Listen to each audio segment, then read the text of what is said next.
and welcome to the Hollywood Matt Connelly podcast. This is Hollywood Matt Connelly. Amazingly, it is me on the own show that I have that is a podcast where I am also the person who does a podcast, but my name's also in the title, just to confuse you.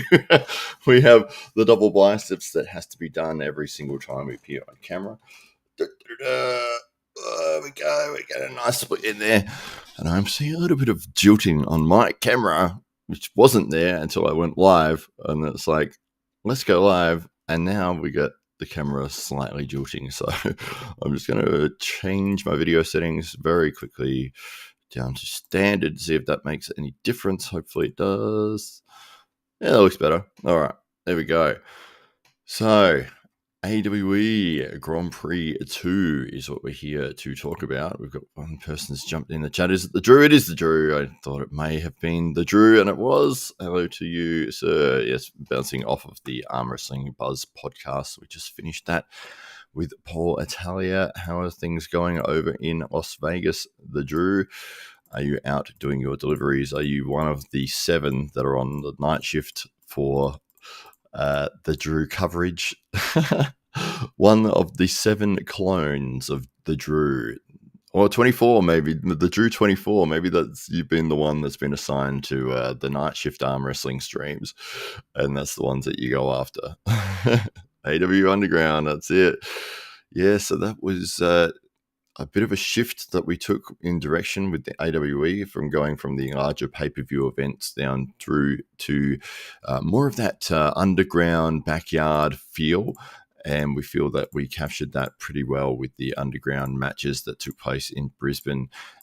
We then pivoted from there and moved into the tournament structure with an 8-man double elimination tournament that took place also in Brisbane in the Kingpins Club with 8 of the best guys in the Southern Hemisphere that we could put together. And Rickard Bornman was the victor of that tournament. He was able to walk away with the AWE heavyweight belt. And the Drew says he's out delivering orders, as always. And I'm just answering a question here from my business partner, Dave Stockbridge, who's just asked me something. This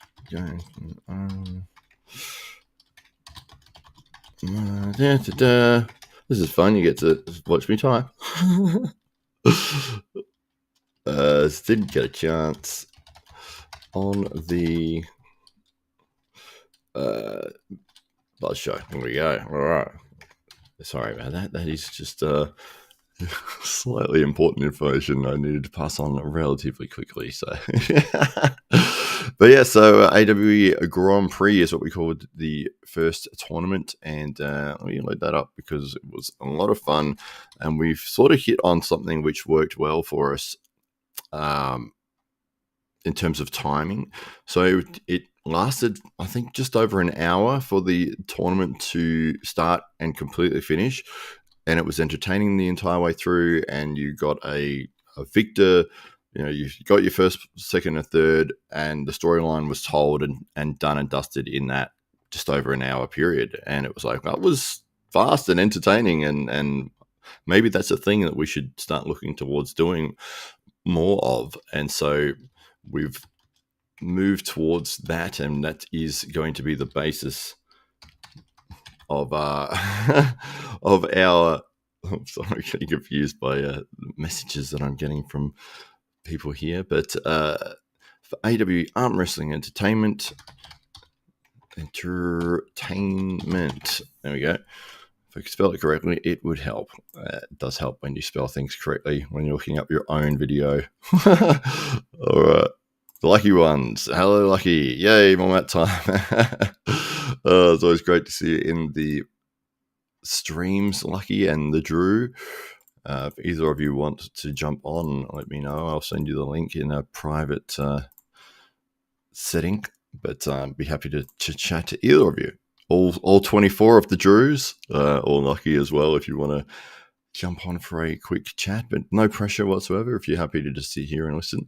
But yes, we've had to make some adjustments with what we're doing for AWE 2, and but we do have the Grand Prix 2.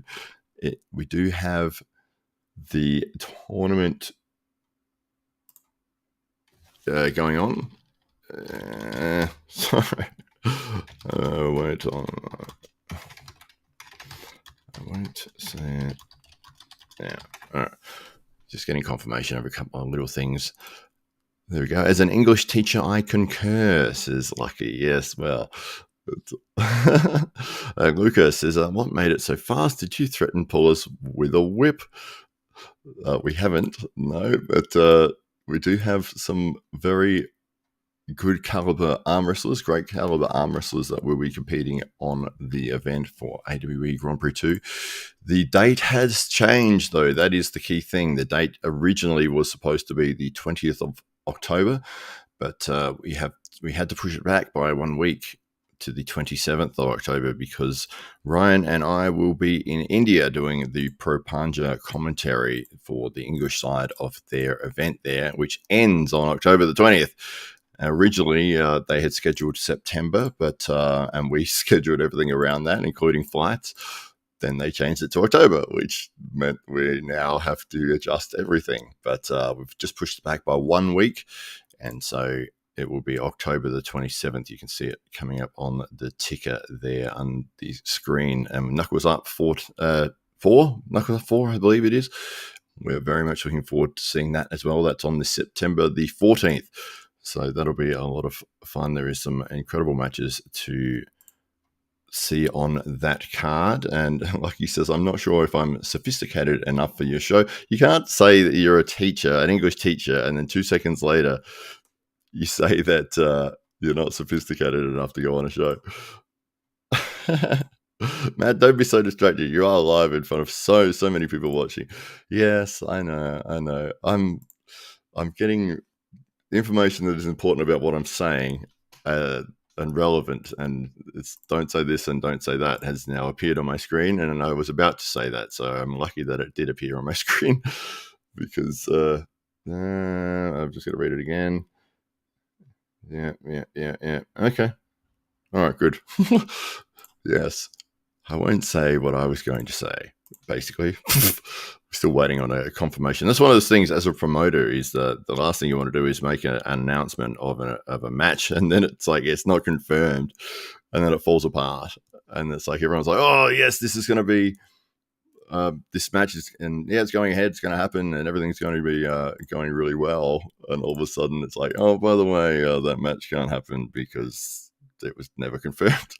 So yeah, it's difficult. You want to make sure everything's locked in completely with both sides, and definitely confirmations. And even then, things can bloody change. I mean, look at AWE 1. We had so many changes to the main event leading up to it. Originally, it was supposed to be Ryan Bowen versus Chance Shaw, and then it was going to be Ryan Bowen versus I think we were trying to get Michael Todd, and then we were looking at John Brasink, and then we were looking at just anybody and everyone who could make it to Australia in that last week, because I think we found out that Chance had injured himself about 5 days before the event. And obviously getting to Australia, and especially to Adelaide, is such a long way from anywhere else in the world. It was like, we got to find somebody, and we got to find somebody that can actually get here in time.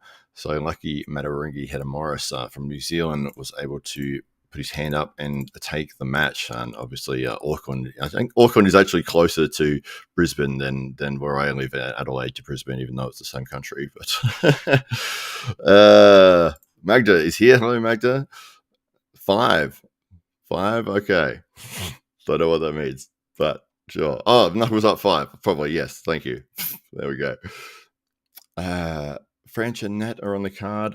Not at this point. I think they have a match lined up, or they're looking to try to sort out a good time to do it.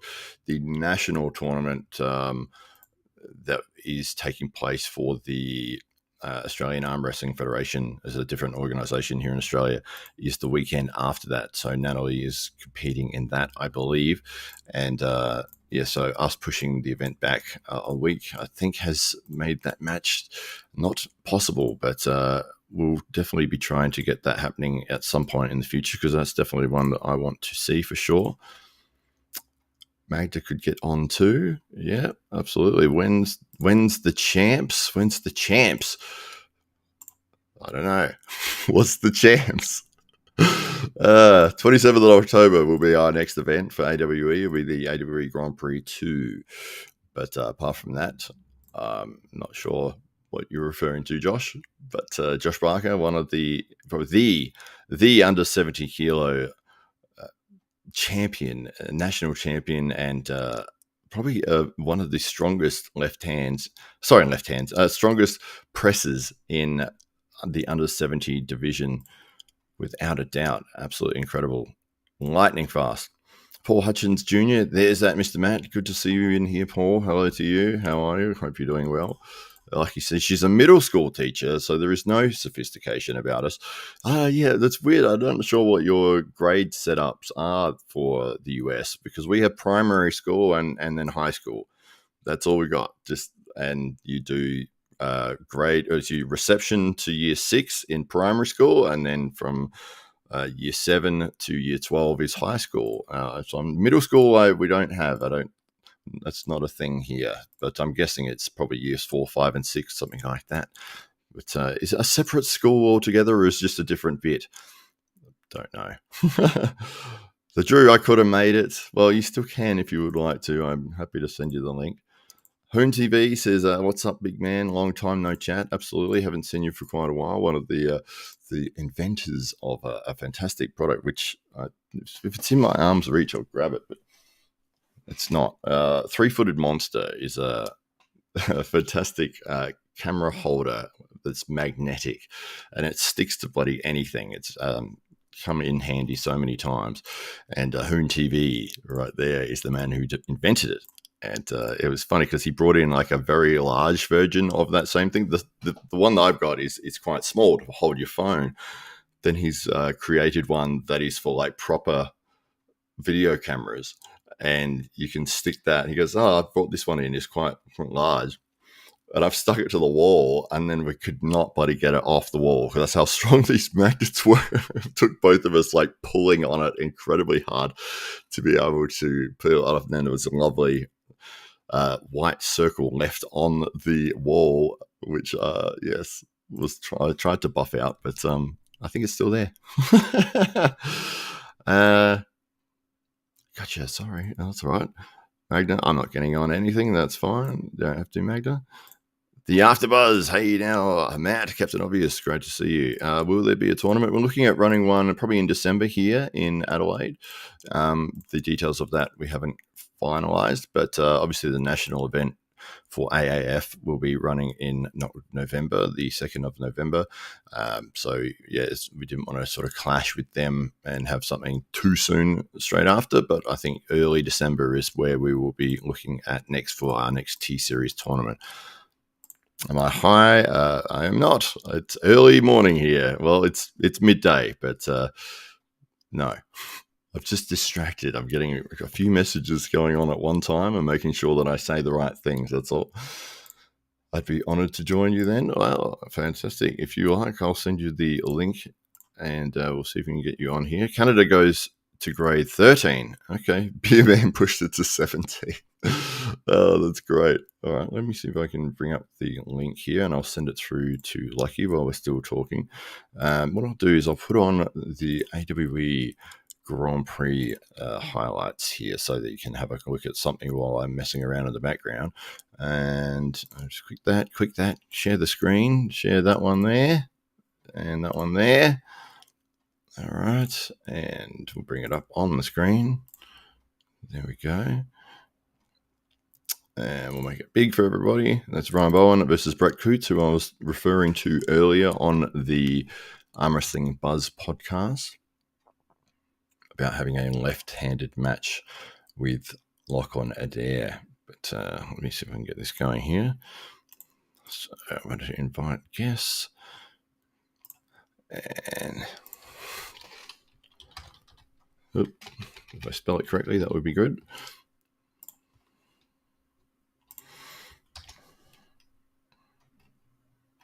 All right. There we go. We'll see. No pressure, Lucky. If you don't want to jump on, you don't have to. But you're more than welcome to follow the link if you do. The Claymore is here. Hello to the Claymore. Always good to see you in here, sir. But what do you think about this round here, guys? Because this was a controversial pin. Uh, Ryan didn't believe it was a pin, and on review, he didn't think it was a pin either. But I was standing there in person. I'm actually holding the camera. To me, it looked like it went beneath the wrist line, but we've got, what is that? A foul call. Yeah, foul call on Ryan there for the shoulder dipping. Oh, is it probably the elbow off the back? Actually, I think that's what that was. But yeah,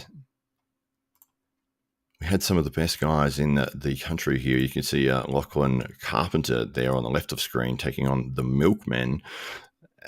Who, like, nearly all of these guys are Australian champions, which is just incredible that we had this sort of a caliber of a lineup. And then the most shocking thing, obviously, is Rickard Born running through the field and winning the AWE heavyweight belt. But we have Lucky has jumped in here. Let me end the sharing of the screen, and we'll get Lucky up here. Hello to you.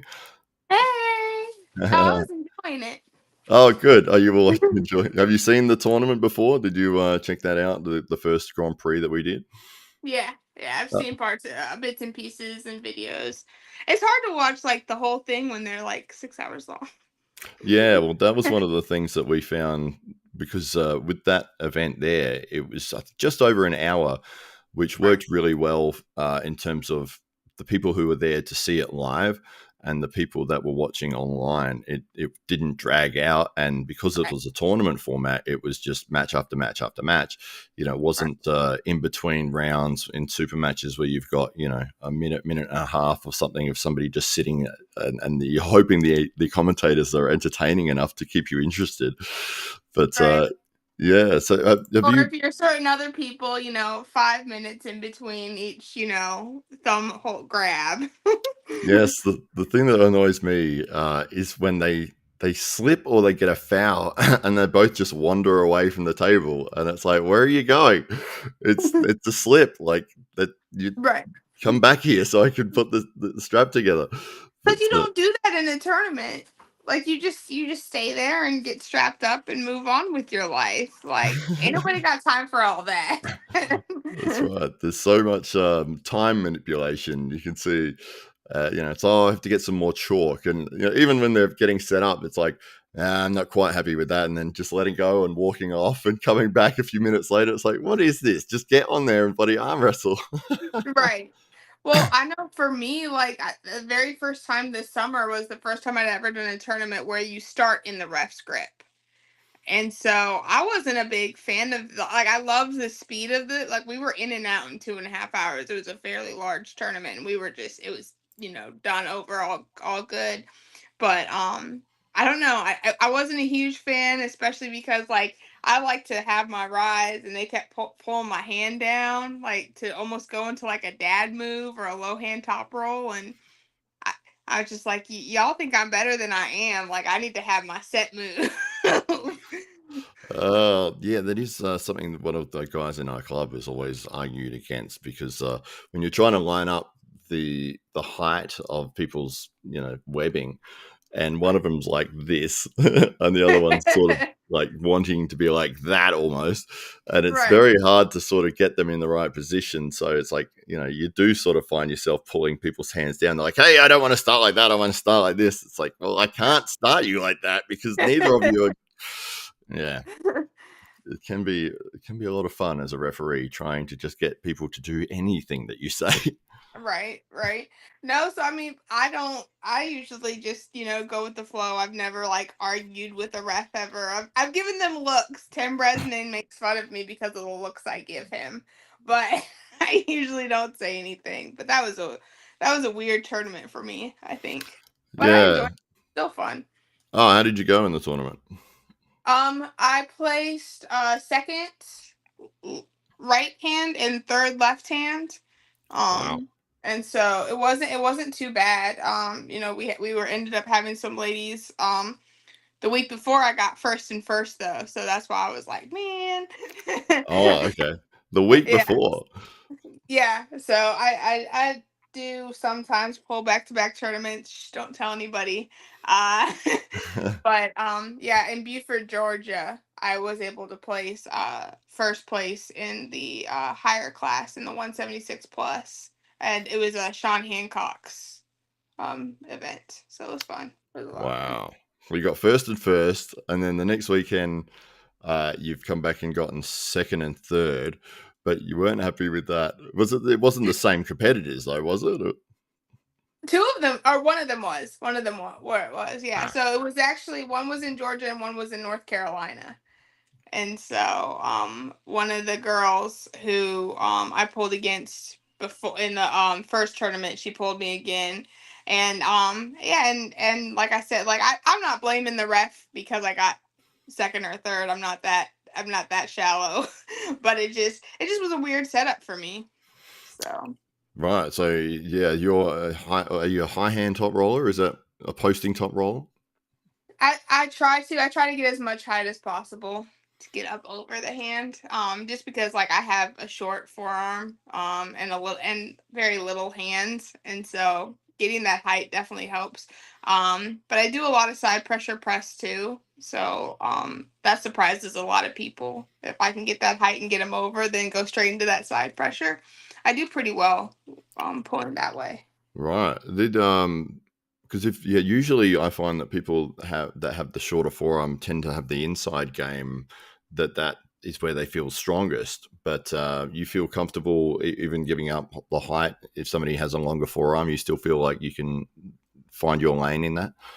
Yeah. Well, and that's something that my trainer and I have been really working on. It's just because I'm not comfortable in a hook yet. I was forced into two hook matches and I should have lost both of them, but I only lost one of them. And the other one was an all out war. Like I felt so amazing, but I didn't know what to do with my elbow. And so she was able to open me up during that first time we did it. And then the second time, because my trainer had worked with me on like how to manipulate the elbow. Oh, I hear what you're saying. Like, yeah, I do feel amazing, but I'm so awkward about it. And I'm not fast enough with that drive yet either. So I'm Right. working on. What was the change that they said in regarding the elbow positioning? So for me, I'm working on like that drag back towards you, and then like either go over or like slide back up and then be able to put your shoulder behind it. So you can really get that your weight into it and open up their bicep. Yeah. So it was more about moving the elbow to what the front of the pad when you've got certain positioning. Yeah, and then sliding it back towards you to open their hand up and then being able to come back around and not moving your whole arm but just sliding that elbow forward. Ah, very good. Well, Erican has got a nice compliment for you here. He says, "Hey Matt, her arms look bigger than yours. I bet she can beat you in a hook." uh, Possibly. The hook is not my strong point, so I can hold in a hook fine, but offensively hooking, it doesn't seem to. I don't know. I haven't got that coordinated yet. The same with the press. I can't press for like it just doesn't work. I understand how it works. I know what I'm supposed to be doing. It just feels so weak. Right. Well, and that's I think you were on the show when Ryan was talking about the mental game when he was talking with Mikey and Ryan, the other Ryan, Mm. and just like it's so true because like I walk to the table and I have a whole game plan, and then the ref says go, and my brain's just like butterflies and rainbows and purple, and then I walk away from the table going, "What just happened?" And sometimes I win, and I'm like, "How did I win?" And then sometimes I lose, and I'm like, "That wasn't what I wanted to do at all." Do you go back and watch footage of your matches? Yeah. And I hate it so much. This past weekend, it was so funny, or not? It was a couple weekends ago when I was at Virginia league arm wrestling leagues tournament for the Arnold qualifier, and I was pulling Maddie Walker, and I was so excited because we were going to have a rematch from this past summer. So we had pulled just right, and then she agreed to pull right and left at the tournament. So I kind of knew how it was going to go right-handed, just because, like I said, I had already pulled her right. My first match gave her a war; it was awesome, and then the second match, it was like she was like, "Oh no, this is not happening?" And it was over. And uh, so I just have mad respect for her. She is a beast on the table. Well, left, like I'm Lucky's left, and and Maddie's not a left-handed puller, but she was nice enough to agree to do it because she was the only other female there. Well, when we pulled left, I literally started like this, but I uh, didn't realize it until I went back and watched the tape. And I'm watching it. My trainer's like, "I just want you to watch this," and I was like, "Okay." So I'm looking at the video. I was like, "What are you doing?" And he just starts laughing at me because I was like, "I literally just gave her." And then the next two rounds, I was able to come back. I got my mind right. I set up the way that I knew how to set up, and I ended up winning both the matches to win the first place left. But he was like, "I wasn't gonna say anything. I wanted you to see it." yeah, Because I'm sure if he'd been like, "You set up like this," I would have been like, "No, I didn't. I know what I do." yeah, it's the worst when your coach is like, just come here. I just want you to have a look at this, and you know it's Right. going to be bad. It's like just tell me what you see there. Just tell me what you see and your interpretation of how well you did. And it's like, Right. all right, I know it's terrible. So yeah, but what is your ideal setup? Like high hand posted top roll, shoulder behind. Is that what you're trying to get? Yeah, so I usually do elbow up at the front of the pad, directly in the center. Um, yeah, knuckles up best I can. And that's a plug, by the way. Knuckles up 15. Uh, Lucky wants to be hard 15, 16, 17. uh, and uh, and so yeah, and then I usually watch the ref. For a lot of times, sometimes I get distracted and I forget to go when they say go, but then other times when I'm really focused in on them, it helps me get the hit. So I've heard it kind of both ways of like Jody Williams tells me not to watch the ref because I missed the go, but then sometimes when I don't watch the ref, I miss the go, and so I think it's just like Lucky sometimes misses the go. Period. It doesn't matter if she's watching or not. Uh, do you find yourself having like, are you an explosive starter, or do you normally have to sort of catch people and then return fire? So I've up until I would say nationals, when I did nationals in June, I've always caught people. And then Steve Walker actually like he actually scared me a little when the ref said go. He was like explode like as soon as the ref said go. So and like my whole body went like what? And like she just went, it was like literally my first flash pen, and it was a total accident because Steve Walker scared the bejesus out of me. And so then they were like, "You can do that. I didn't know you could do that." I was like, "I didn't know I could do that." And I've never been able to do it since then. Oh, you But just got you just got to get a referee that's going to yell at you. Oh, that's great. exactly.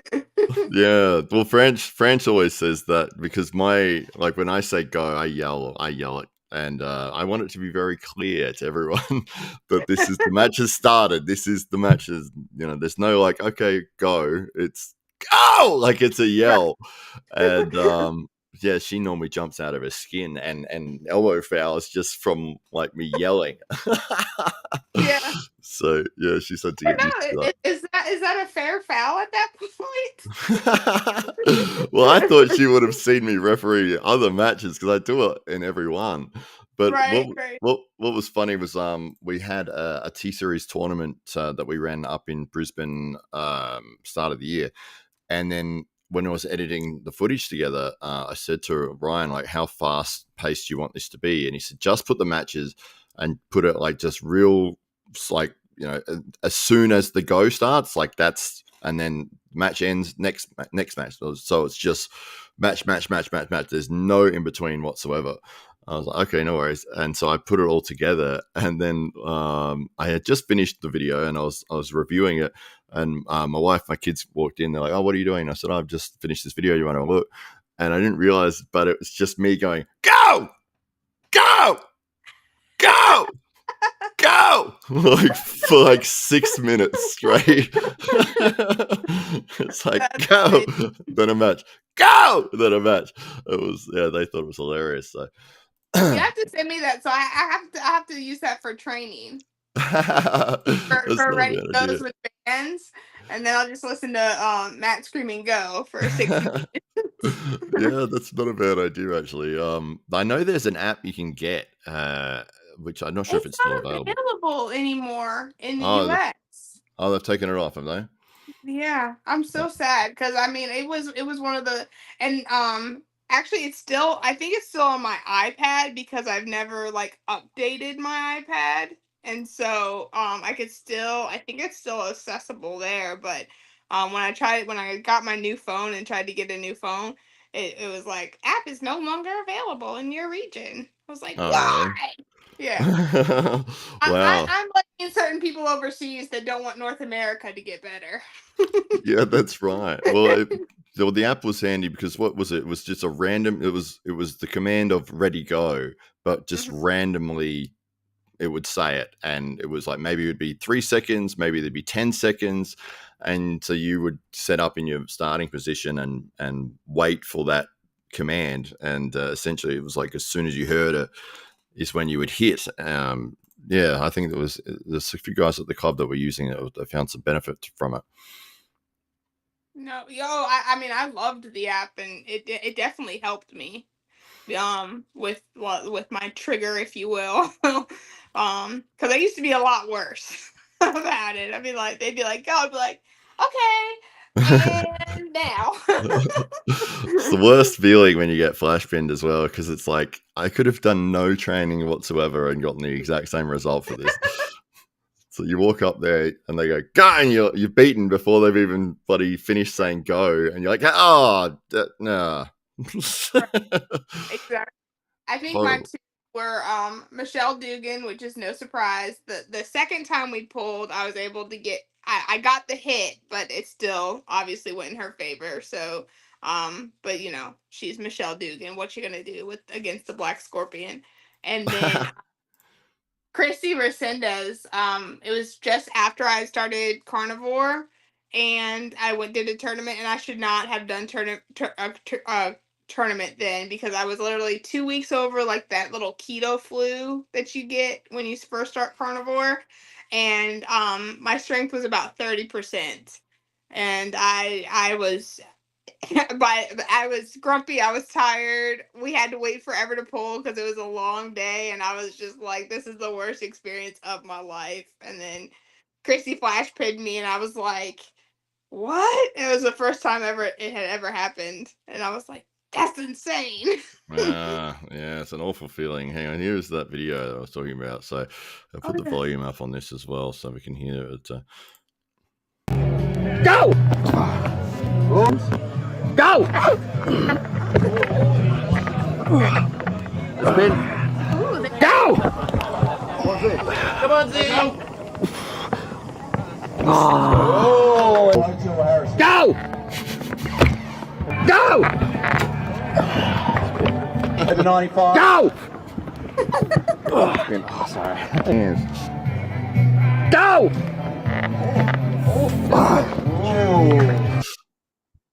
Yeah, there you go. that's Yeah. amazing. I love it.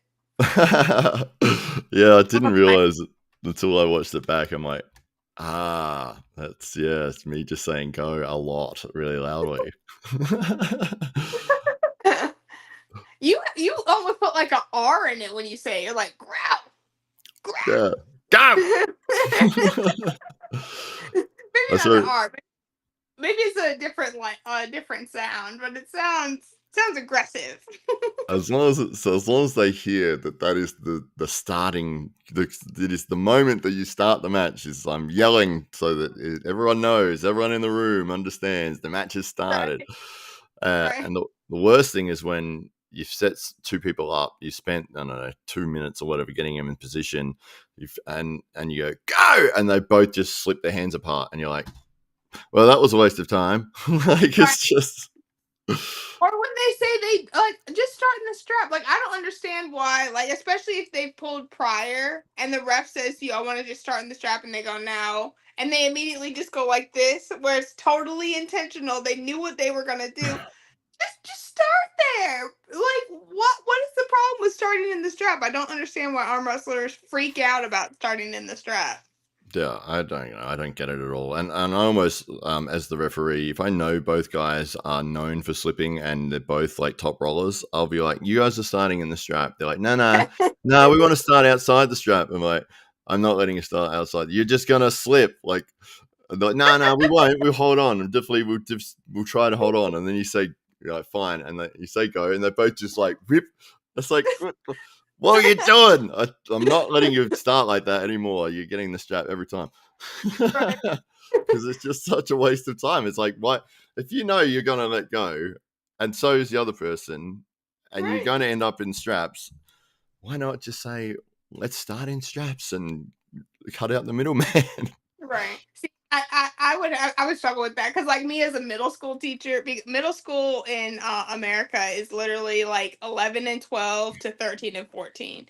So it's Ah, grades 6, 7, and 8 in most right. states. And there's states that have junior high, which is 7, 8, and sometimes 9.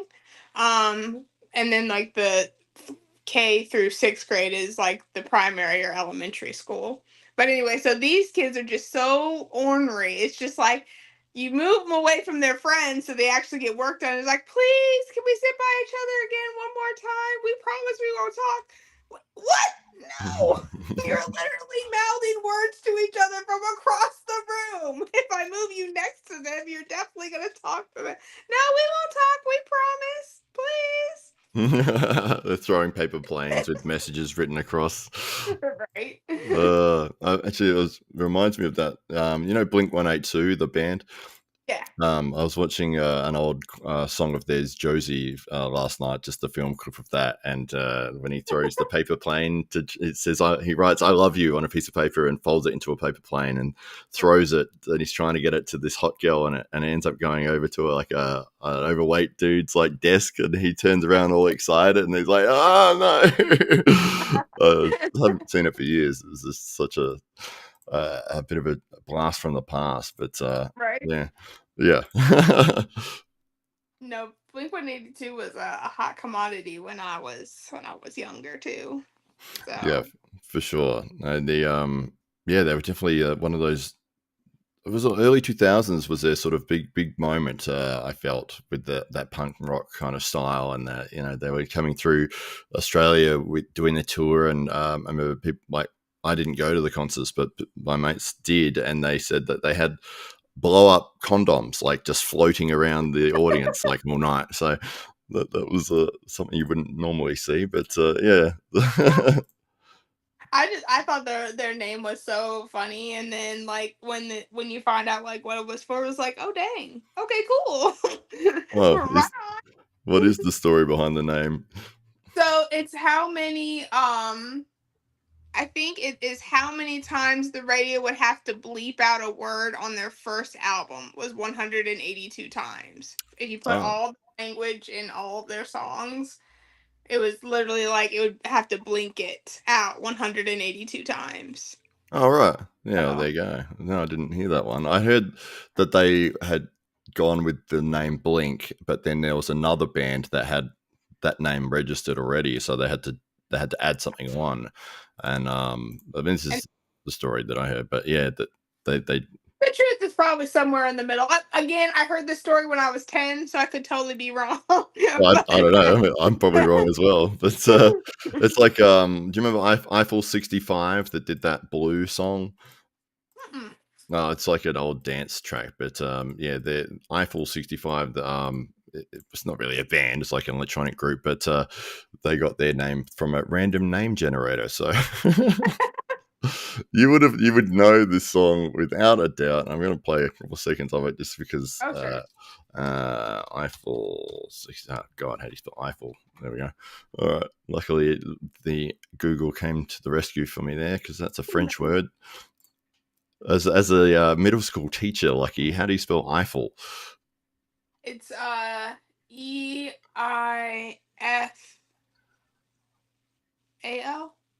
or EO. Oh, pretty close, pretty close. Yeah, it's a tricky one because it's a French word. EIFFEL. Okay. Yeah, but I don't think you'd be using it too often apart from referring I to the don't. Eiffel Tower.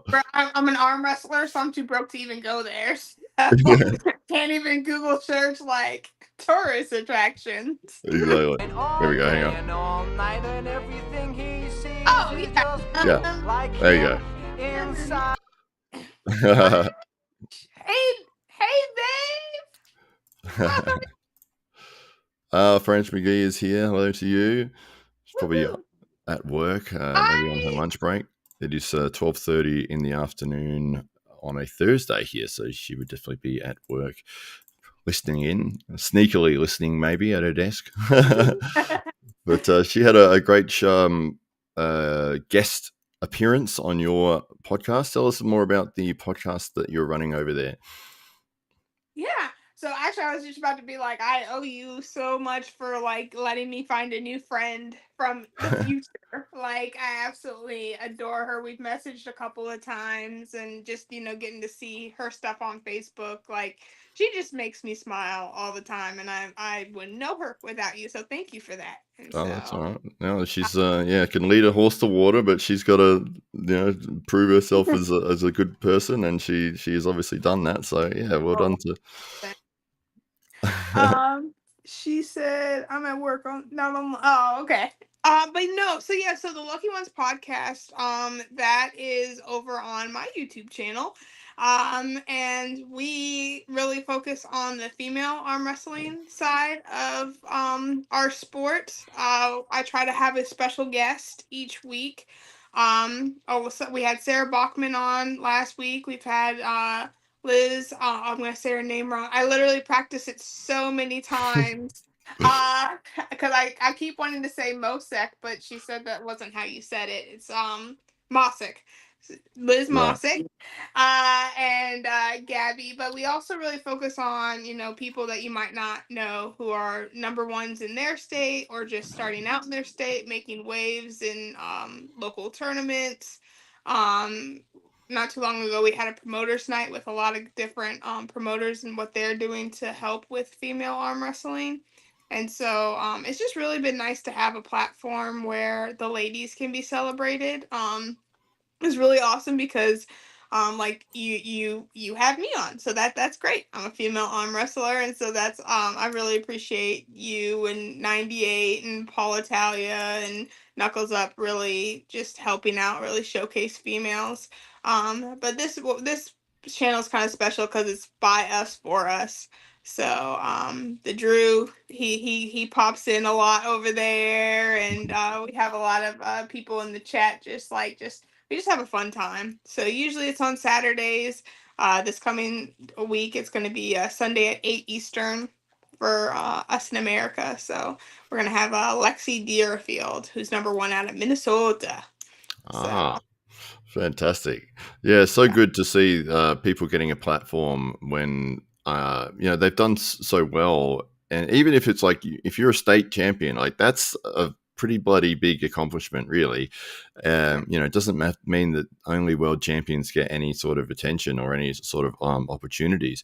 But we sort of, when Dave and I started doing podcasting a couple of years ago, it was to sort of highlight and give the opportunity of media for people who've never really done it before. So it's like, well, come in and sit down and talk to us for 2 hours in front of a camera, and it may be the very first time they've ever had to do an interview. And, so a lot of people, when they first would come in, they'd be sort of nervous. You could hear it, that the shakiness in their voice, or their hands would be trembling and stuff. But we sort of prided ourselves on being able to, within that first sort of 10 minutes, make them feel comfortable, make them feel relaxed, so that, within 20 minutes, half an hour, they're telling funny stories, and they're like, able to be themselves without having to worry about saying the wrong thing. So yeah, it is such an interesting format as well, when you have like a guest on, and I don't know what it is, but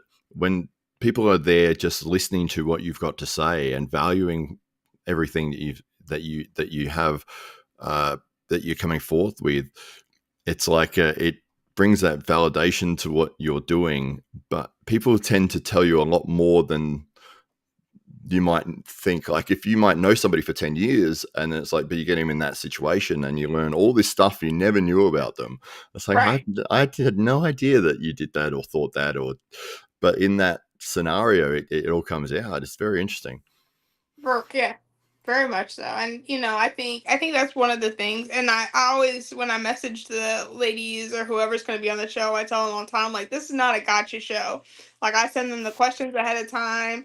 They tell me, hey, I know I'm going through this. It's kind of public, but I don't want to talk about it. Or, hey, I want to speak my piece about this. Like, go for it, babe. This is your space. For me, as somebody, I never want to take over and make somebody come into my, or feel like they're coming into my space. I want to like have them in their space.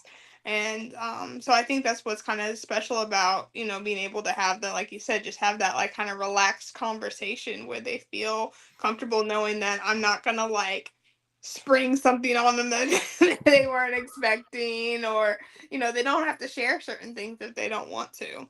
And Yeah. so I think that that's been really important for me as a podcast host to kind of realize of like, people are trusting me with an image that they want to have. And I think I'm just so honored that a lot of women have trusted me with that, and allowed me to bombard their space with my podcast. Yeah, I think it's a fantastic show, and yeah, I mean the episode with French. I think probably the first hour and a bit was pretty sort of standard about arm wrestling, and then it got into some pretty heavy topics near the end. And do you find that a lot of the shows sort of tend to go that way, or they just the conversation naturally just progresses wherever it progresses? um I think it just naturally progresses, like with this with French, I think her and Stephanie definitely had a really good deep connection and conversation that both of them felt was, important for them to share in that moment. And it was kind of one of those really cool things to be able to witness, and and just watch and be able to process. Because even if you're not going through exactly what they were talking about, I think it's important for other people to hear it. So one, it develops empathy, because I tell my students all the time, like, you don't know what somebody's going through, so just be kind to them. And so being able to have that moment between the two of them, where people could just like look at both of them and maybe not share everything that they're going through at the same time, but just have like compassion and admiration for them too, that they are going through stuff that they're literally pushing through and working through. And it just makes me appreciate both of them, not only as athletes, but as women and humans even. So, and same for the guys. When I think, I know guys get slack when they, can be emotional, or talk about things that maybe make you uncomfortable. But I mean, I think it's important, especially because we want to be role models in this sport. If you want to be a role model in the sport, it's important to show all sides. My Facebook, I'm very vulnerable on my Facebook. I don't really like it, but at the same time, like, if somebody was gonna look at me and be like, "Oh, I want to be like Lucky," or "I want to do this," like, I want them to know what they're getting in for. Like, yeah, I've literally cried because I couldn't eat like a slice of cake before. Like, I've literally been in the grocery store and gotten mad at my diet because I wanted to eat the foods that I miss. And but so for me, it's not, I'm a big component of no toxic positivity. Like, I hate that. It's just like, oh, I'm going through the worst thing in the world, but I'm gonna keep a smile on my face. I'm gonna be Pollyanna. No, no, Trick. Cry, get mad, be upset, have emotions. It's okay. And Yeah. I think and I feel like that's why some kids are scared to show emotions a lot of the times, is because they don't have healthy role models to look at and be like, hey, it's okay to get upset, but in your upsetness, don't do this, don't do this, don't do this. This is how you can handle it appropriately. Rather than like, shove it down, don't have emotions, don't have emotions. Yeah, that's fantastic advice, and it is one of those old adages of you have to feel the downs to appreciate the ups, and if you're up all the time, if everything's great all the time, you're a lunatic. You're a psychopath. That's a nutcase waiting to happen. But Right. I mean, everything goes in peaks and valleys, and if you're going through a tough time, when things do start turning around and you need to start getting small victories and things start getting towards the better, it really makes you appreciate it so much more than if everything was working out perfectly every single time. So it's only through adversity that you can find your real strength. Mm-hmm. Yeah. Agreed. Oh, that's great. And so you do find that with a lot of podcasting situations, or a lot of just listening to somebody and allowing them to talk. I sort of learned this from it was actually a Leonardo DiCaprio movie, but there was a guy who was talking about how you could be an effective conversationalist, and he said that I don't do a lot of talking. He goes, I let people talk and I listen. Which is, when you've got a guest on, it's like, well, you've brought the guest on for a reason. You want them to tell their story and be comfortable to explain like what it is that's interesting about them, and guide them if they start losing track of where their conversation is heading or whatever. But I just hate watching interviews when the host is trying to make it all about them, or they're always interrupting, and they ask a question and they just interrupt 2 seconds later, and it's like, why'd you even ask the question? The guy, you're not even giving them a chance to answer it.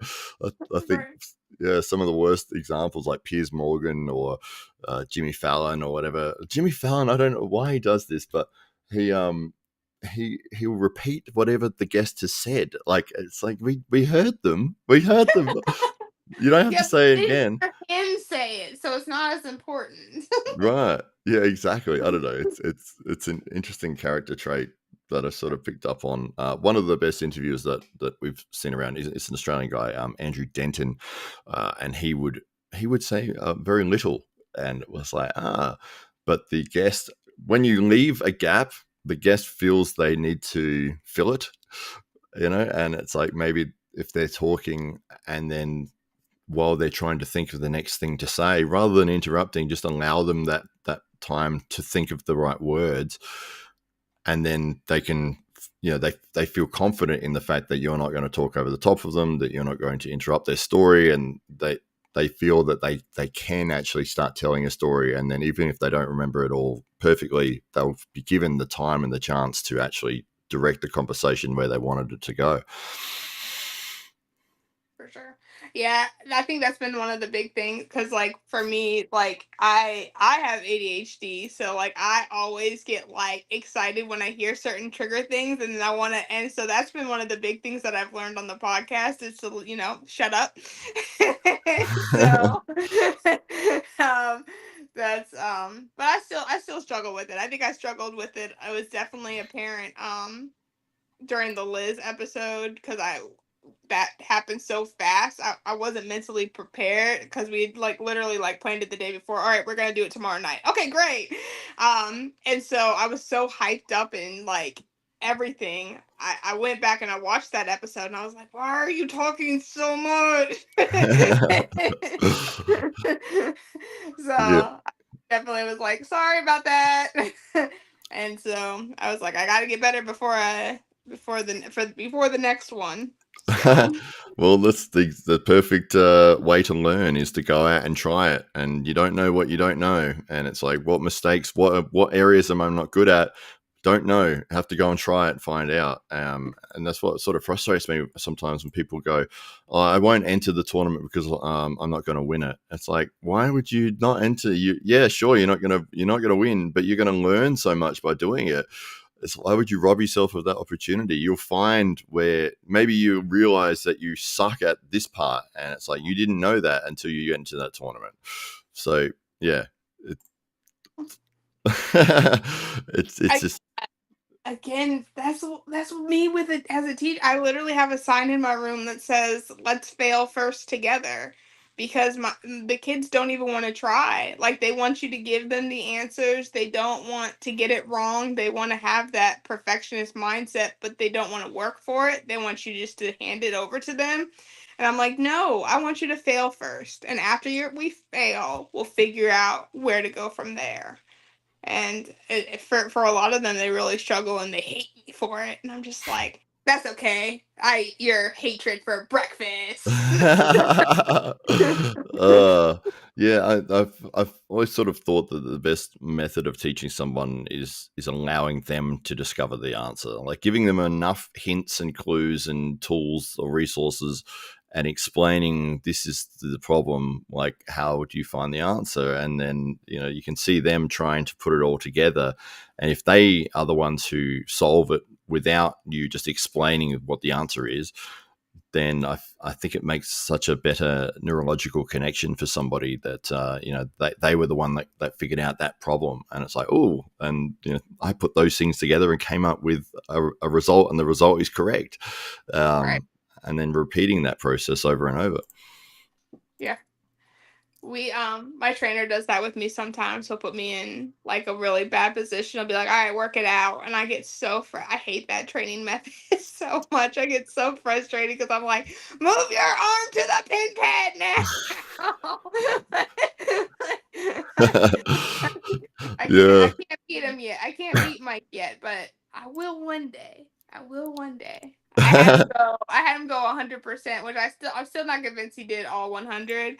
But I was like, all right, I want you to go 100%. I want to see how far I have to go. And so we did a couple ready goes where he just flash pinned me a few times, and I was trying to find a lane. I didn't find it.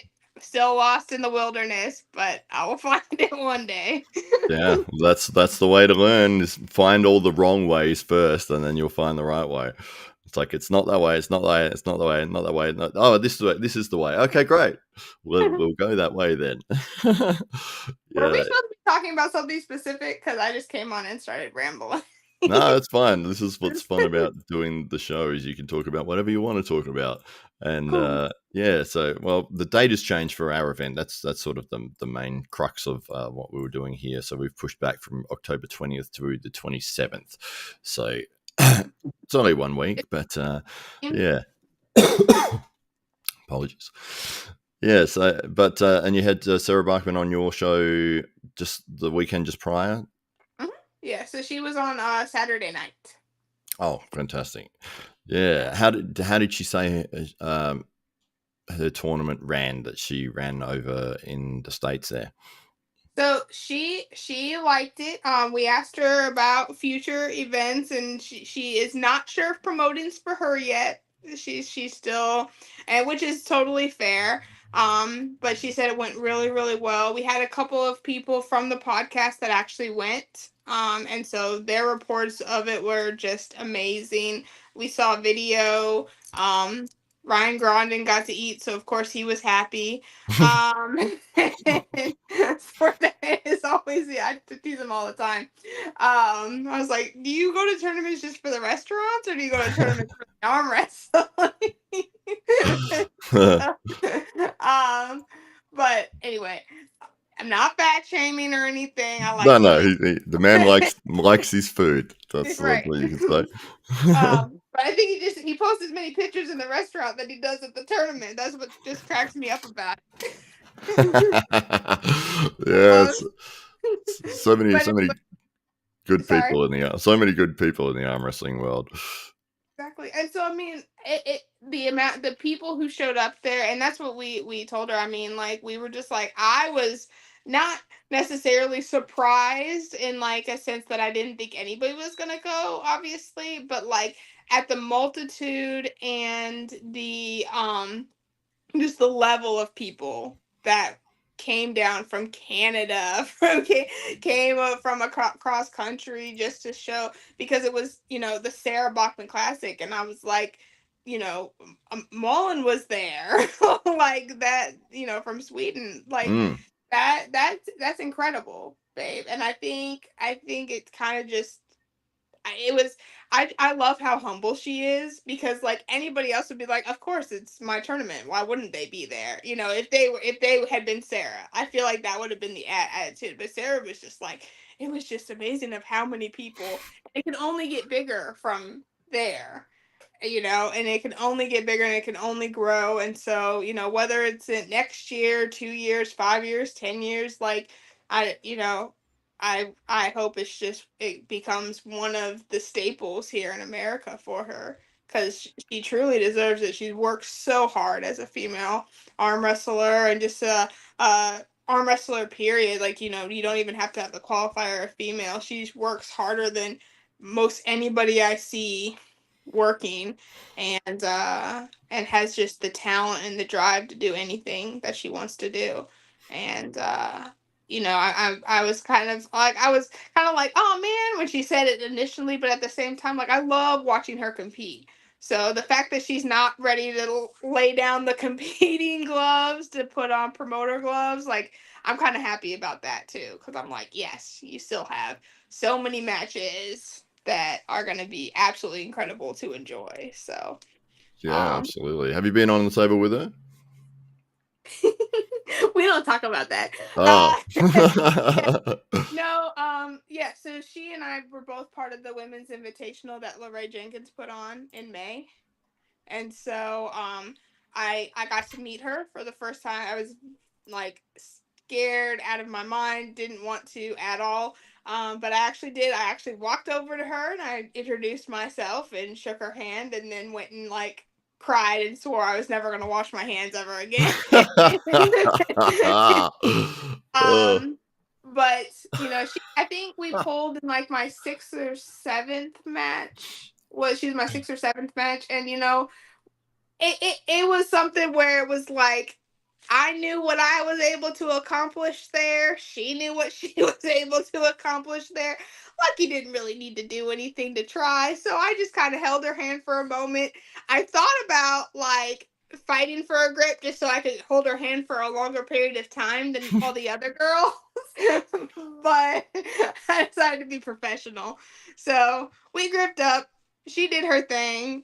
And I walked away, and I was just like, I was full man, and I don't think and I haven't recovered since. But yeah, it was definitely like, that event was life changing. I don't really um, there was a lot that happened pre the event. There's a lot that happened during the event. I'm so glad I did the event.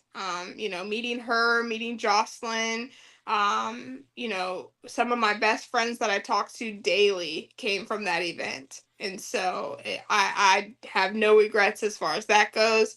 I think the big regret is just like, and it's just sad because like, walking away from an event where you feel like you were robbed from a portion of it, because of other people and outside sources. I'm more upset at myself that I let it get to that place of like, why did you let them get so far into your head? Like, you could have shooken it off. You could have been the bigger person. You could have walked in and did amazing. And I didn't. And so, but like I said, the event itself was absolutely incredible, and I wouldn't have not gone. Even if I knew what I knew now, I still would have done it, hands down. yeah, I'm not sure of the drama or the story that you may be referring to there. Was it something that you wanted to talk about, or you put it behind you now? Well, Or? yeah. So I put it behind. So I put a little thing on Facebook, like it was friends only. Some of the female drama happened between a couple of nationally ranked pullers about some call outs that had happened that weren't being answered. And so then I got drug into it again. And then I was just like, I'm not in this at all. And so the big thing that happened was, when I wasn't initially invited to the invitational, rightfully so. Like, I was literally a nobody. Like, I was number one in Virginia, uncontested. I'd won a couple of local tournaments, and but Lorray literally didn't have anybody. And so, um, April, I think it was like literally April 5th, and the event was May 17th. He finally like bit the bullet and was like, you're invited. Yeah, I was like, okay, cool. So it was very like, I was happy, excited, but I also knew that like, in no way, shape, or I knew he was scraping the bottom of the barrel when when I got the invite. I knew that's what it was. It was like we need a breathing person who's a female, and you're a breathing person who's a female, so just come. Right. So up until that point, I'd been working hard training, but I knew, like, these women had known about it for 6, 8 months and had trained for this event. I knew about it for 6 weeks. So I was going to train, I was going to show up, I was going to get one or two. My goal was 3 pins. That was my goal. I wasn't going to come in, I wasn't going to upset anybody. I didn't talk trash online, I didn't say anything to anybody. And so then some screenshots were sent to me, basically telling me, like, or showing about private conversations with the pullers and the promoters about how I wasn't deserving, how I didn't need to be a part of it, how, like, I was basically going to ruin the event by being there because I was so new and so amateur. Right. And that just gets to you a little bit. Like, I was just like, well, okay, I've already committed. So then I started looking for people to take my place. And, like, everybody was busy. Like, literally nobody was available to take my place. And I was like, well, that's why Lorraine had to scrape the bottom of the barrel, because nobody is free to even take my spot at this. And so then there was a voice memo that went out, basically calling me the C word, the B word, making fun of my weight. A couple promoters sent me that, and that was really hurtful and hateful. And I was like, well, now I really don't want to be in the public eye, and I don't even know if I want to arm wrestle, and I don't want to go to this event, and everybody thinks I'm a joke. And ended up on the drive down to Tennessee, had a major panic attack, and had to pull over and, like, listen to music, calm down, center myself. And then my trainer actually came and he drove me the rest of the way, and I wasn't even able to do the conference call, or the press conference. Like, I couldn't calm down. So I walked in and I got pinned 11 times, and I walked out, and that was that. But I showed up the next day because a lot of my friends were in the 154 class, which was the next day. And it was important for me to still, show up and not run and hide in embarrassment or whatever. And so I think me showing up that next day kind of showed everybody that, like, I'm a bigger person than, somebody who's going to just make excuses and run and hide. So I ended up gaining like a lot of friends that day, which was awesome. Oh, that's fantastic. Yeah, that's good. I mean, you've had a good outcome from some negative scenarios that were in play there. But Right. yeah, it's strange. It's almost like the opposite of what you see with the arm wrestling community is, which I found to be nothing but supportive, and people so friendly and so willing to help and Right. reach out and try to do everything they can to help you with all sorts of different things. I mean, like the Drew who's in the chat here, he's always putting up links and comments and finding people's channels and supporting and sharing. And it's like, that it's just something he does out of his own, like, no one pays him to do that. It's just he wants to help out. And it feels that way with everyone in the community. So when you get sort of the opposite of that, and people that may be talking trash or people that are looking to sabotage things, it's like it's such a surprise, and it almost catches you off guard, because it's like, hang on, this isn't the same thing, is it? Like, what's going on here? Well, and I think that's what was so, like I said, like, the next day, like, I mean, Ron Bath, because Angie was there. Ron Bath literally came back to me and just sat down next to me and gave me every single pointer he could give me. Like, I literally got a one-on-one training session with Ron Bath because of that experience, and same with Paul Passmore. Paul Passmore came back and he was, trying to help me through, trying to, kind of, be a friend and give me some ideas for, hey, next time try this. Some of the ladies who hadn't been a part of the drama or whatever, who didn't know anything that was going on, they were like, let's grip up, let's do this, they've reached out to me since, like, hey, are you okay, or hey, I see you're doing so much better, or and so and that's why I get frustrated with myself about allowing that negative side to play so big, because it didn't have to. Like, there were people there that were going to be supportive, and there were people there that obviously they were there to win, but at the end of the day, it was a tournament. It was an arm wrestling tournament. It wasn't life or death. I Yeah. wasn't getting voted off the island or anything like that. So that's why, and I just use it as a really big, like, teachable moment for myself of, like, this is how I know not to treat other women, because I want to see the sport grow. And so I've really used it. I think that was, like, the biggest thankful thing that I had about this, is to be able to say, like, I will not do that to another woman in the sport, and I want to be there to encourage and uplift, just like you were saying, in the sport as much as possible. So, like, this is what not to do, because I've experienced it firsthand. So Oh, that's good. It's good that, as you said, you found the light in a situation, and yeah, it's so good that you went along. And even though it was, sure, 11 losses, but you got so much out of that because A, you've gained a whole bunch of new friends that you didn't have before. B, you got to get on the table with all those 10 other people or 11 other people as well.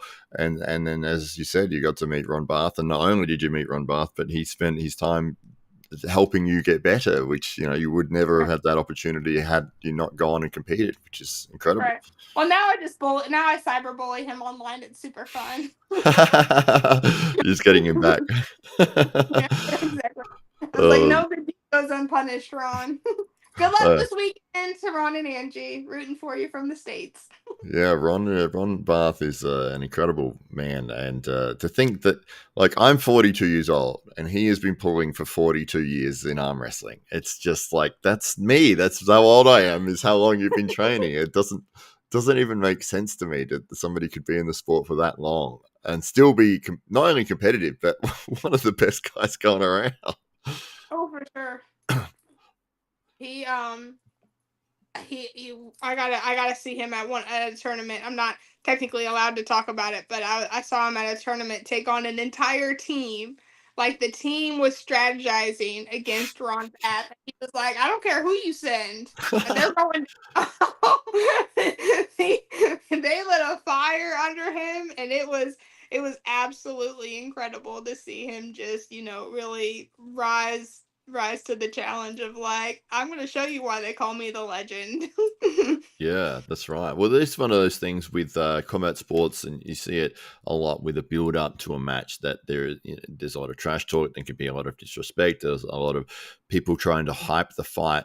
But as long as, like, when the competition is run, the competition is fair, and whoever won the competition, you can bury the hatchet afterwards and say, look, I respect you as an opponent, and that's why I had to do this, or I trained my ass off for you, and I had to put myself in a position mentally where I had to look down on you because that was the only way I could believe that I could possibly win or whatever. But when if it's post event, and that's when that stuff starts happening, like the negative stuff, it's like, this, hang on a sec, we've already had the result of the match. Nothing's going to change it. There's no point talking negatively about it now. Right. So yeah, it can be disappointing to hear that people have a negative experience. But as you said, you found a lot of positives that came from it, which is incredible. So well done to you. That's great. I tried to read Drew's comment. It was a lot of words. It does. It says, I think something happens to women when they become a teen in school. Some go to the dark side. Guys try to punch others. Teenage girls try to destroy a person's soul. Maybe a different way of attack, isn't it? Well, yeah, your physicality is not the way that you would attack somebody, but maybe ruining their reputation would be more effective. Yeah. Well, words, words hurt everybody. I think, obviously, and I think, it takes a big person to realize, another person's words sometimes is more of a reflection of them than it is of you. And so, but I mean, It's hard, especially like even when I teach middle schoolers, hurt people. So, try to shake it off, but it's easier said than done. Yeah, absolutely. This is one of the things that I taught my daughter when she started school. And I said, if anyone tries to bully you, I said, the very first things that comes out of their mouth to try to insult you is what they actually think about themselves. Because when people get mad and they don't have time to think of a logical, like clever insult, they'll just resort to what's hurt them in the past and, their number one sort of thing that has affected them. And so it's like if they get mad and they go, "You're an idiot," it's like, oh, they think they're an idiot. Or it's like, "You're fat," oh, they think they're fat. Or, "You're stupid," oh, they think they're stupid. It's like they reveal themselves within those first few words as to this is exactly the way they see themselves. So it's Right. quite a good insight into finding what another person is really dealing with or going through. Right. Yeah. Yeah, and kids, I mean, I think life in general, I don't know why, and I don't want to get too philosophical or whatever, but I mean, life is just hard for a Mm, lot of people. And I mean, especially kids, and I don't think when I talk to some of my friends, I'm not a parent, but when I talk to some of my parent friends or my friends who have kids or whatnot, it's just like I don't think they realize how much stuff their kids are really picking up on because you can see it through like their behavior and their actions and things like that. And it's just, it's hard to see because like I think for me, I grew up very protected. Like, my parents, they worked not to fight in front of us. They protected us from, financial stuff. They protected us from, XYZ. And so, I mean, some people would say that was too sheltered, but I mean, I think kids deserve to be sheltered. And I think that introducing kids to the real world too early is really what's raising things like anxiety and depression, especially in children, because they can't emotionally handle it. We can barely emotionally handle it at our age. And then you put that on a child who's still developing. It's sad. And then you wonder why there's so many behavior issues in school and behavior issues at home. It's because you're putting too much on your kid. Shelter them. Let them be a kid. yeah, exactly. Yeah, I'm not a big fan of victim mentality, and when somebody is like, "Oh, I've had it harder than this person," it's like, it's just you're both in the same situation right now, or you both have the same opportunity to find victory through hard work, sacrifice, and discipline. That's all I'm interested in. It's like whether or not you've had, the toughest time getting here. It's like, well, you're both here right now, so that's all I Right. care about. Um, yeah, but finding people that will use those things as an excuse as to why they can't move forward or get better or progress or improve. And it's like, oh, I had a tough childhood, that's why I have all these issues. It's like, okay, well, are you doing anything to try to work through any of those issues? No. Well, maybe you could start because that. Otherwise, you're gonna stay a victim forever. It's like, let's get you out of that and into success and into positivity and moving towards somewhere you want to move towards. Because if you wallow in a negative experience, then without doing anything about it, especially if it's something you can't change, there's nothing Right. you can do about it. Why are you getting upset about it? Right. Exactly. Hmm. But easier said than done. But yeah. Exactly. Right. That's what I was gonna be like. I was just like, yeah, I hear you, but at the same time, like it's really hard to see, when you want people to do something for them and then they won't do it and then you get frustrated. It's like, wait, no, protect your own peace. Like you can't embody their frustration onto yourself or transfer it or whatever. Because I've seen that happen where people like get into the hole with somebody else trying to help them out of the hole and then they get stuck in the hole and then like, well, that was completely counterproductive. Yeah, it's almost like if you have to be very selective and very careful about who you spend your time with or choose to give certain amounts of information to, because there's people that might be struggling and they say, hey, I'm struggling with this, and you're like, okay, great. And then it's like, are you doing anything to try to improve those areas? If they are, then you're way more likely to continue on with that conversation. And, oh, well, that's great, you're trying this, that didn't work for you, well, have you thought about this, or maybe that might work, or these ideas here. And you could actually invest some time and thought and energy into helping somebody improve. But the ones who are just complaining, and then it's like, have you done anything about it? No. There's weeds in my front yard. Well, have you pulled the weeds out? No. Why don't you pull the weeds out? It's so many of them. Right. And then the week later, One. what's wrong with you? Oh, there's weeds in my front. Yeah, I told you last week how to fix that problem. Like, you know what I mean? It's the same for me with people that have issues, or if they want to achieve something. Like if somebody said, hey, I want to be, if they came up to you and said, Lucky, you're an arm wrestler, you're a fantastic arm wrestler, especially in your region, in Virginia, you're number one, and you're doing all this stuff with it. I want to be as good as you, but I've never been on the table, and I'm not willing to. I'm not willing to get on. But tell me everything that you know about arm wrestling and how to get better, but I'm not going to ever implement any of it. You were like, I don't think I'm going to waste my time. No. No. But yeah, I mean, and I think, and I feel bad because, some of that was me, back in my 20s, like I would get on like the amount of money that I spent, Matt, on like the little weight loss things, or like hiring this dietitian or hiring this trainer or doing this, and then like 6 months I was not seeing what I wanted to see, so I'd be like, peace out, Girl Scout, and they'd be like, oh. Like, yeah, that was me. And I'm pretty honest about that too. Like, this is literally my fourth go around at trying to get like healthy, and to where like I'm like loving who I see in the mirror.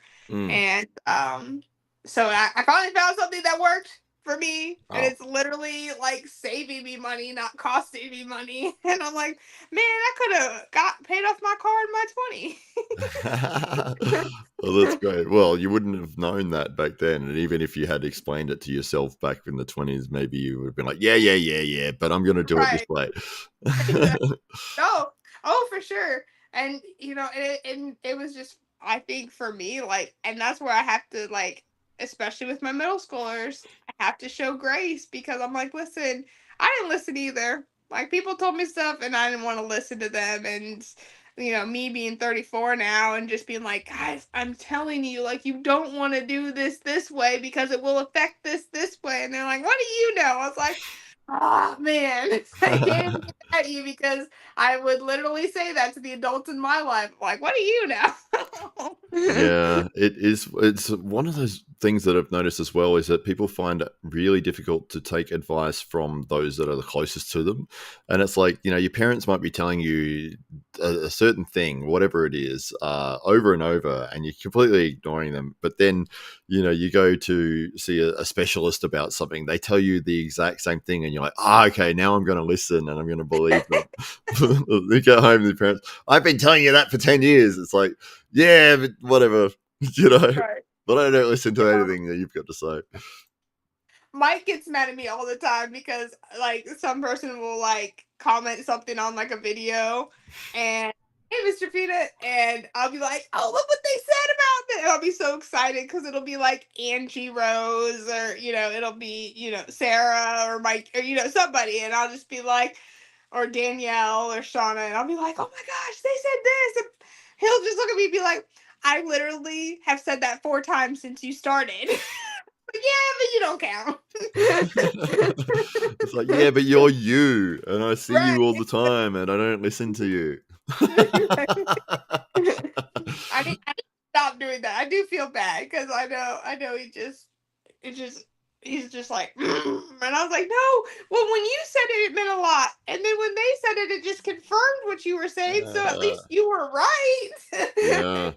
Did it that way. It is funny the amount of people that I see, they'll buy like a self-help book. They'll buy the book, they won't read the book, but they'll put the book on the bookshelf and they'll feel better about the fact that they bought the book. So they've got it there, but they don't read it. It's just like, why didn't you? Oh, it's the aura of the book that counts. That's right. self-help. Just by buying the book, it's like it's proved to them that they've taken a step. It's like, well, you could have just looked that book up for free online, but whatever. It's almost like getting a gym membership and never turning up for the gym. So many people do that. Right. It's Like, like, don't attack me right now, okay? yeah. One of my friends was asking me about diet the other day, and I said, look, the best diet is just something that you can stick to. Whether it's, because you could say, oh, we could do this, we could do that, and it's like, but if you can't stick to it, there's no point. But if it's something that you're like, okay, well, this is something I can incorporate into my lifestyle very easily, and I can do that, then you're more than likely to find success on it, even if it's not like the most perfectly accurate, pristine diet catered to your exact body type. It's like, but maybe it's slightly better than what you're doing now, and you will stick to that. And then when you start seeing results, it's like, oh, okay, this is working. Like, all right, well, maybe I'll add in this bit. And then you add, and it's like, because you're finding your way through to success, but you started and it wasn't just overwhelmingly difficult. So I see that with so many people where they're like, I'm going to go on a diet and I only eat stuff that falls from trees. It's like, what? And then might do it for a few days, and then they like the things that fall from trees. I'm just using it as an extreme example, but like, people go, oh, I'm going to be a vegan, I'm going to be a vegetarian diet, or I'm going to be a carnivore diet, and away we go. And it's like, okay, well, can you stick to it? That's the important part, because you might do it for a week or 2 weeks and then give up, and it was completely pointless, and go back to your old eating habits, because like it's meaningless. Even if it was benefiting you, it's not the right one for you because you can't stick to it. So yeah, unless you've got extreme discipline, I think doing something. It's almost like those shows, those weight loss shows or whatever, like The Biggest Loser. I really despise those shows because that they frame losing weight as such a tremendously difficult task. And, they put these people in a house and they've got them training like twice a day with a personal trainer, and they're on a very strict diet. And obviously it's a weight loss competition and that's what they're trying to get to. But if it was a healthy, if they were looking at doing health, then it would be more of about finding the right lifestyle and changing and making the small adjustments each day, because that's what it is. It's just this, 5 good decisions every day adds up over a year. And, for people that look at Biggest Loser or something like that, and they go, okay, so to lose weight, I've got to train 8 hours a day and eat half a cornflake. And it's like, and it's like, yeah, they get results, but that is not a sustainable lifestyle. You are not living in the Biggest Loser house for your entire life with 2 personal trainers and a personal chef. Like, did like a study, and they said that everybody pretty much gained all their weight back except for the ones that had surgery. I think there was like 1 or 2 that actually kept it off after the show, and that show ran for like 7 seasons and had how many people on it, and 1 or 2 were able to naturally keep it off after that environment. That's insane. That's a colossal failure. Well, it just shows you that, yeah, it's like if you're in that house and in that environment, yes, you will lose weight and you will get fitter. As soon as you step out of that and you go back to your real life and real world, that's where it's important. And it's like, if it's not sustainable, it's all going to fall apart and you're going to go straight back to where you were, especially if you didn't address the actual mind, like the neurological self-imagery as to, this is the person I see myself as. Because right. If you see yourself as a successful, say in arm wrestling, I see myself as a state champion. I'm definitely that is my mental image of who I am as an arm wrestler, as a state champion. You may not be a state champion, but you will, because you see yourself as that, you will take the necessary steps to put yourself in that position to become that. Like, you'll do the training, you'll turn up every week, you'll put in the extra time, you'll think about it, the thought process will come together so that you'll head towards that goal. Whereas if you have a very cloudy view as to where you are, and it's just a question mark floating in the sky as to what do you want to do, and it's like, no, we'll just do some of this, and you're not really heading towards a direction, then you'll never get there.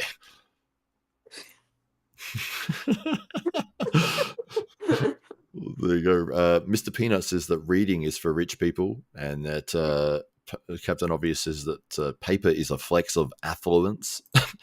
Mr. Peanuts, make your bed. Admiral William H. McRaven shares profound insights gained from his experience as a Navy SEAL and imparts valuable lessons on success. Start your day with a completed task. I agree completely with that. I have seen that video. It is a tremendous video. The point of that being that just find those small wins each day. And his was get up and make your bed. And then you've already had a win. You've had a very small win, but it's a win. You've started the day off with a win. And even if you go out and you have a bad day, when you come home, you'll come home to a bed that was made and a bed that you made. So it's all about just putting yourself in a position with small little tasks that, and positive talk as well. I think that's so important for people mentally, is having listening to their inner voice. And if they have a positive inner voice that's always supportive and saying, you can do this, you can move forward, you can keep going, and that comes over time when you're starting to reach your goals or starting to make promises to yourself and keep them. If you set your alarm for 6 in the morning, when 6 in the morning comes up, you get out of bed. Well, you kept that promise to yourself. That's like a little win. And the more and more of those that you stack together over your day and over time and over weeks and years, the more positive your inner voice is going to feel. And it's the exact opposite as well. If you're always quitting on yourself and not following through and making promises and not keeping them, then your inner voice is going to be pretty nasty. And I unfortunately have seen that many times with people that have just that they won't even attempt something because of the fear of failure. And it's like, it's okay to fail. Like, that's how you learn how to get better at it. Right. Failure is the first attempt in learning. Exactly right. There you go. Well, I can see you're starting to get a little tired there. It's probably pretty late. It's like almost midnight, and I have to get up I'm getting up at 5:15 so I can make it to the track at 5:30 with the girls to run. Oh, there you go. Perfect. Well, I thank you for coming on here. We might wrap things up. That was great. Yeah, it was always good to see you in the comments there. And, we've got the Lucky Ones podcast. So it's on every Saturday night in the US. Yep. And then this week it'll be on Sunday. Special night on Sunday. Okay, great. Who's on this week? Lexi Beerfield, number 1 in Minnesota. Minnesota. Fantastic. I live in Minnesota, so I can make fun of how they talk. It's okay. Oh, that's fantastic. All right, no worries. Well, we might finish things up there. Thank you, Lucky, again for popping I'll on. head out. I'll talk to you later. No worries. And we'll finish up with a double bicep there for everybody. It's in the contract. There we go. We got Lucky as well. Fantastic.